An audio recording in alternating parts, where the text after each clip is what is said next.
My boyfriend Peter and I are high school sweethearts and share an apartment with his brother, William. William has been seeing a woman named Bonnie for the past 3 months. They met over Tinder, and with certain restrictions lifted, we're finally getting to spend time with her in real life. She's a really great person, and she and William are stupidly into each other, like accidentally finishing each other's sentences in love, staring at each other with big, gooey eyes in love. It's kind of gross, but kind of sweet. A couple of days ago, I noticed that Peter's been acting weird. He's been a lot quieter and a bit colder to me, going to bed early, getting up late. I tried to kiss him and he turned away. Yesterday, when William was out, I asked what was up with him. He started off kind of hostile, but when I said that I was really feeling hurt, he blew up. Summarized, he told me that he was rethinking our entire relationship after listening to his brother talk about Bonnie. He said that Bonnie asked for William's preference when she cut her hair and didn't get bangs when he said he thought they looked stupid when I got a pixie without asking Peter what he'd think first. He said that Bonnie gave William a blowjob every night before bed and one every morning when he woke up. When I don't really like oral, giving or receiving. He said I never offer to give him massages or pack his lunch. For clarification, I do things for him all the time, but we've never been lovey-dovey. We don't even celebrate Valentine's Day, his suggestion. We both always agreed it was stupid and unrealistic. In fact, we always used to make fun of people for being sappy and definitely gave William hell for a bit over being so gooey. He was crying by the end of it, saying that he felt sick over missing out on someone who would love him that much. I said I loved him, but he didn't want to hear it. He started gagging and threw up a little bit because he was crying so hard. I didn't know what else to do, so I got him some water and went to bed. I went to work early and I've been hanging out at a coffee shop, but I have to go home soon. I have no idea where to go from here or what to say to him. I don't even know if we're still together. Help? Just with all of this crap. Top comments. Somebody said, my husband and I have different primary love languages. Mine being quality time and his being touch, with both of our secondary being words of affirmation. It definitely has caused some issues sometimes, but you're exactly right that in order to solve those issues, they need to be expressed. If I never let him know when I was feeling forgotten, and he never let me know when he was feeling lonely, our relationship would have crumbled years ago. But we do, and we both make a conscious effort to speak the other language and remind each other to do so that those issues don't happen very often. And when they do, it's not some explosion of resentment and frustration. Someone said, I do agree, but it's not always that way. If you both are really putting in the work, it can all be just as special as the first time. I still feel the same electricity 6 years later. He wrote to my boss today, I'm a nanny, and because the kids were being extra today, asked if he could surprise me. Then went and bought the girl 2 dolls because her brothers broke her new one today, and bought each boy a poo emoji stress ball for bribery, which worked. Proceeds to buy me flowers and come surprise us all. Gave me a break and took them out to shoot a Nerf arrow, then helped with their schoolwork. Then I went home to my kid, our kid, but not ours, and made dinner, did homework, and spent time with him. They took care of me when I got home. 6 years and when he kisses me, it's better than the first time or the last. We don't really do anniversaries or Valentine's Day much. But this year for our 6th, we went out, and even though we lived together, I still had the butterflies and excitement getting ready like I did the first date. I think the boyfriend was overreacting a crazy amount. It doesn't sound like he really puts effort in to make her feel special from what I read. And to be honest, her buying him a gift is not going to change anything. If she really wants to be the one to try to make him feel better, even though he's being childish, then instead maybe see if he's willing to have a picnic. Or go do something he likes to make him feel special. But I honestly recommend sitting him down and reminding him that he needs to give out the same energy he expects back. He wants massages, maybe try to give them. The reason people stop getting the same feeling is because life gets in the way, and we forget to do all the stuff we did in the beginning. And to be honest, it doesn't sound like he ever did that stuff. Update 3 days later. Sorry, I didn't respond to anyone's comments. I went home after posting, and by the time I logged back onto Reddit, the post had been locked. A few of you asked for the update, so here it is. I'm single. I came home, and Peter was gone. William was there and asked if I could sit down for a bit. He wouldn't give me the exact details, but said that he and Peter had talked while I was out. He also showed me a few text messages to prove it. Apparently, William had never shared any details with his brother, but Peter had been able to hear them moan through the walls when Bonnie stayed over. It wasn't a bro talk or anything after all. Just the man I thought was going to marry listening to his brother make love through the walls. Neat. When William got home from work, Peter tried joking about it and made comments about Bonnie's race. William kicked him out, and now Peter is going to be staying with their parents. So I have to pay his share of the rent too because William refuses to let him in and Peter refuses to come back. Double neat. A few people had questions, so here we go. Did Peter ever mention wanting romantic gestures? No. We actually got together because we were the only goths in school. We bonded over being against lovey-dovey stuff like that. We grew out of the edgy phase, but yeah. He always was firm. He hated Valentine's Day and women who needed roses or gifts to feel loved. Has he ever done anything like this before? Now that I think about it, yeah. He's thrown tantrums before, but never like this. Things like carrying out orders, forgetting his side dishes or stores, running out of his favorite items always made him really emotional. Why don't you like oral? A bad incident involving Peter's braces left me with some scarring down there. He liked deep-throating. 0 out of 10. I feel sorry for Bonnie. I don't want to know any more details about their relationship, but they seem happy. They work at the same high-intensity job, think physical trainers or overtime, so she packs meal-prepped bento boxes for him and herself. William buys her flowers, fixes her car, goes over when spiders get into her apartment. Like I said, they're cute. This is fake. Listen, man, that's your right to believe it. Even I think it's fake, and I'm the one that has to figure out how to ship 200 Funko Pops to my ex. So there you go. Top comments. Somebody said, "You may not see it now, but this will be one of the best things to happen to you. You're free. Free to pursue an actual adult, grown-up relationship. Free to live your life without your ex's tantrums. You can't tell me that there haven't been time when you've subconsciously walked on eggshells so as not to trigger his temper. You are free. Live your life how you want. Get your own place. Get a place with some ridiculous roommates. May I suggest an 85-year-old Korean lady who used to run a casino? Your world has just opened the screw up, so get out there and live your life. You can do this." Another commenter? Now I have to pay his share of the rent. Why the heck do you have to do that? You 20-year-old kids got some strange notions. I once had to pull my cousin out of a share house where she wasn't on a lease, but they told her she owed 6 months' rent. 2 dudes did the arm crossy thing in the doorway. I pulled my cell and asked if they wanted me to call the cops. The amount of glassware on their living room table would have resulted in bad times for everybody. I swear those weed heads had even turned a GameCube into a smoking apparatus. She left most of her stuff there, and her parents were very cross. Her experiment in adulting had resulted in a net loss. Now, if you signed a lease, that's a whole different thing. That tends to mean adult responsibilities you may be on the hook for. Honestly, sounds like you hooked yourself to a real piece of crap in high school.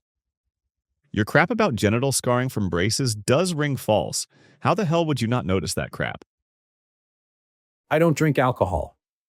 The short answer to the reason for this is I grew up with 2 highly abusive alcoholic parents. It took me a lot of self-work and therapy to even be able to be in the same room as people that are drinking. When I meet new people, I just politely turn down drinks by saying something along the lines of, "I don't drink." There have obviously been some instances where people ask me why, but I never go into the traumatic details. I've never had anyone push it on to me or anything. That's what makes what happened last weekend so bizarre. On the second Saturday of every month, my husband and his sister throw a cookout or something along the lines for all of their childhood friends. I've always thought it was really cool that they stayed close with so many people, since I myself moved away from home and only stayed in contact with one friend from school. I've been attending these hangouts ever since my husband and I started dating. There's never been any issues. I get along well with his friends and his sister. Last Saturday, my husband took my 11-year-old little brother out of town for a dad-son day. We're his legal guardians, I've had custody of him since I was 20, so I went to the cookout alone this time. I've done this a couple times before. It's always been fine. So, my sister-in-law handed out the usual mimosas. I asked for just orange juice like always. When I took a sip of the drink she handed me, I immediately spit it out because I could taste champagne. I turned around to my sister-in-law and said, "Oh, you must have given me your drink by mistake." When I turned, I noticed her and two of her friends laughing.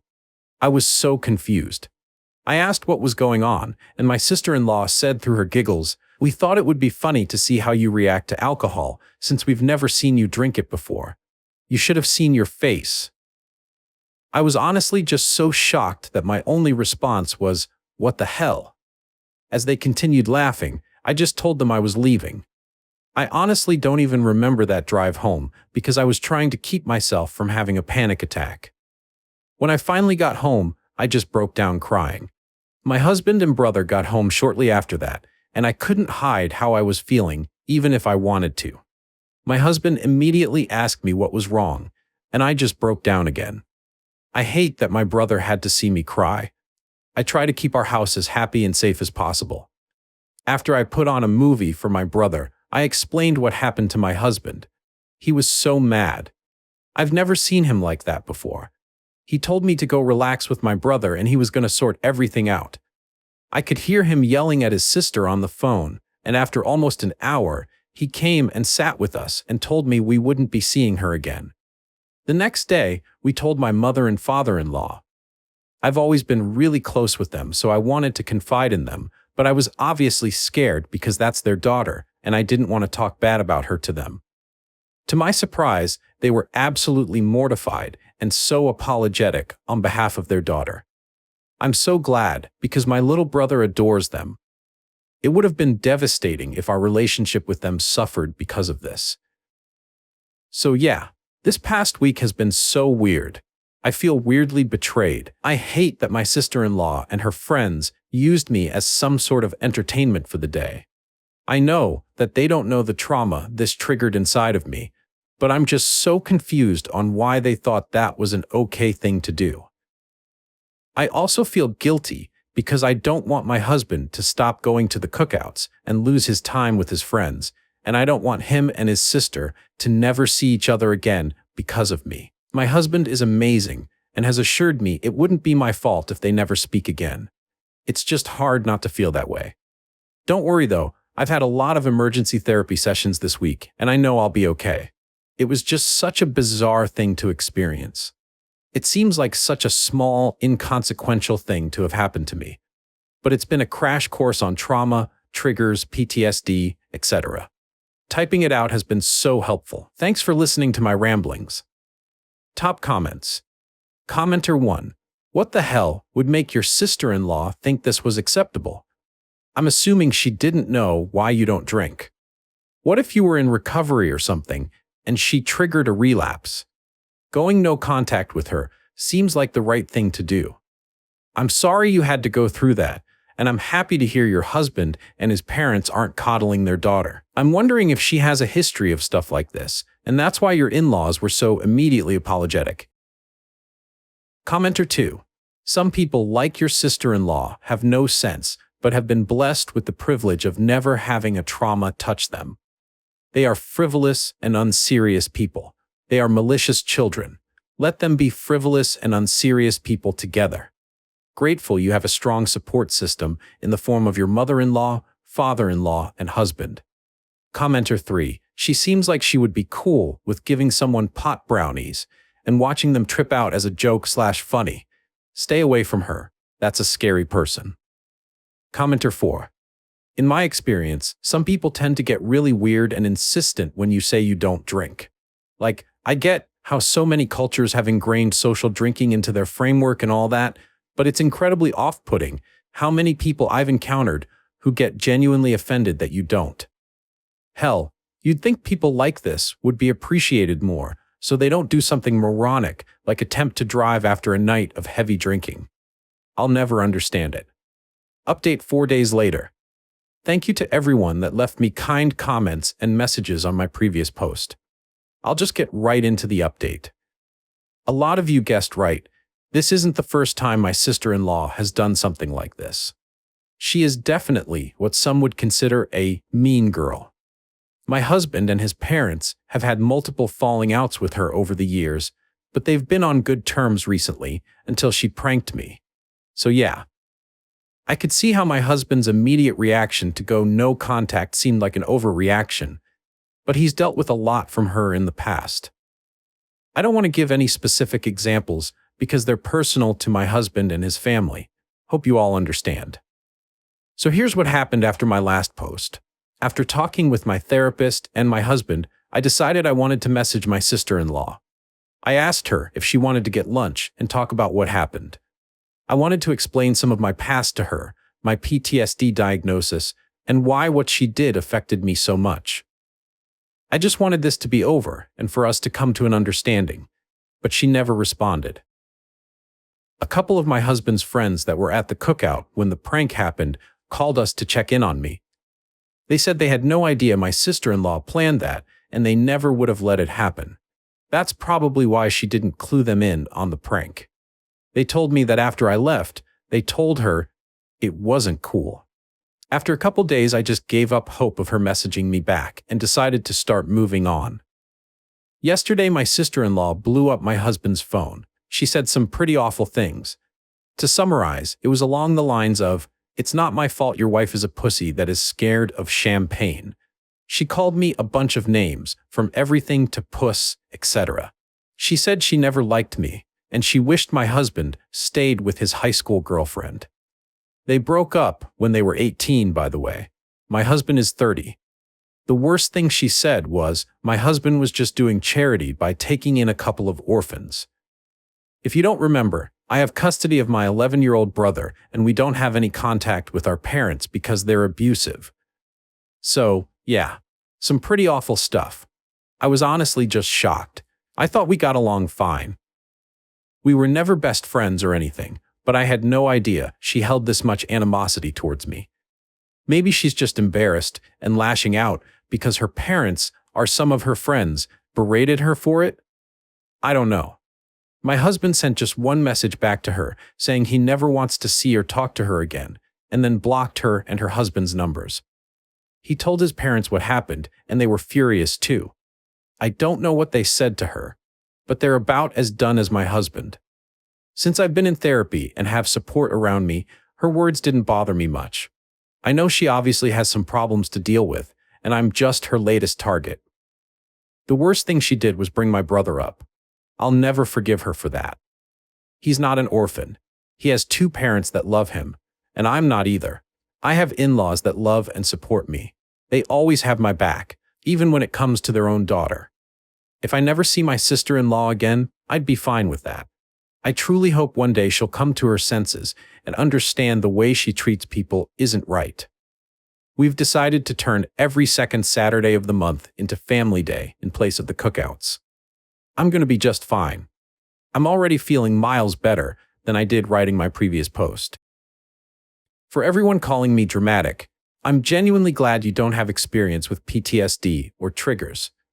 I don't think it's funny to give someone alcohol without their consent, even if you know the person drinks.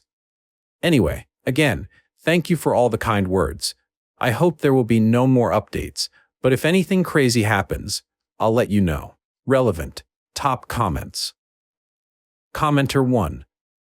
Sorry for all the conflict, but it does sound like it's working out okay. The idea of changing the cookout get-together days into family days is a great idea. If you and or your husband are missing out on socializing with some of those friends, you guys can schedule your own times to get together with everyone. I understand why you wanted to explain more to your sister-in-law, so she would understand why this was so traumatic for you. But I think it's for the best that that conversation never happened. She sounds quite cruel. I don't think she would have had a sudden attack of empathy. If anything, she may have taken info you shared with her and used it to hurt you. Sometimes we think that if someone understands better, it'll solve the problem. But when you're dealing with someone like your sister-in-law, it rarely goes that way. It's just giving them ammunition. This is something that I've had to learn myself. I think it's more common in those of us who have been victimized, perhaps, especially while growing up. We want to believe that if the person just knew something, understood something better, that they would stop their bad behavior. But that's not necessarily true, and we shouldn't be kissing their ass, which is how it can sometimes come across. It's important not to give our power away. Original poster replied, "Wow, this comment made me tear up. Thank you for explaining it this way. It's genuinely very helpful." Commenter 2, "Your husband and his parents seem great. Don't feel guilty about your sister-in-law being cut off. She did that, not you. The only people you need in your life are those who support and respect you." Commenter 3, "I am so happy to hear you are supported by your in-laws, parents. I'm glad it's been as resolved as it can be. I live with PTSD, and I can imagine how this might have felt." Commenter 4, "So pleased your husband and in-laws have your back. If she texted your husband with those nasty messages, keep them, and if it blows up further, show them.